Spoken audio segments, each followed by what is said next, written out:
Story time. So I'm sitting here just thinking about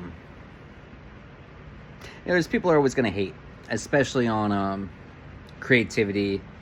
And you know what's funny about that is it's always like the least creative people that hate on the creatives because they can't create their own, right? And I'm being reminded of this one hater, right? It was, oh geez, what was this? This was Halloween, probably maybe 2006, somewhere around then. And I know I was going out to celebrate Halloween. We're going to a Halloween party with at the time, my girlfriend and then all of her lesbian friends.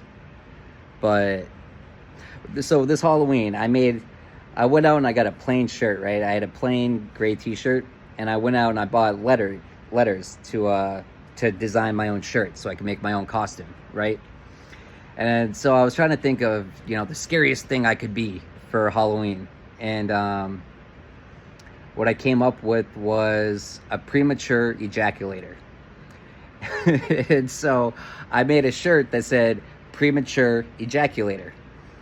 And tell me how the bouncer at this bar, like, the dude was just a hater. He was just a hater, straight hating. He just didn't like me.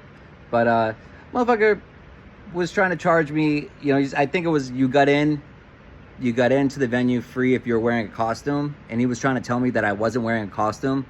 It's like, who the fuck are you to tell me it's not a costume? It could have been a shitty costume, yeah, but a costume is still a costume. No, but this was far from shitty. It was unique, it was funny, it was, well, funny in a dark sort of humor type of way, but that's my humor. And who the fuck are you to tell me, it's not a costume? It's, well, clearly he wasn't wearing a costume either, because his hater was straight up showing. But yeah, people are always gonna hate on you. They're gonna hate on your creativity. They're just gonna hate. Haters gonna hate. So do whatever the fuck you want. People are gonna hate you anyways. They're gonna judge you anyways. So do whatever makes you happy.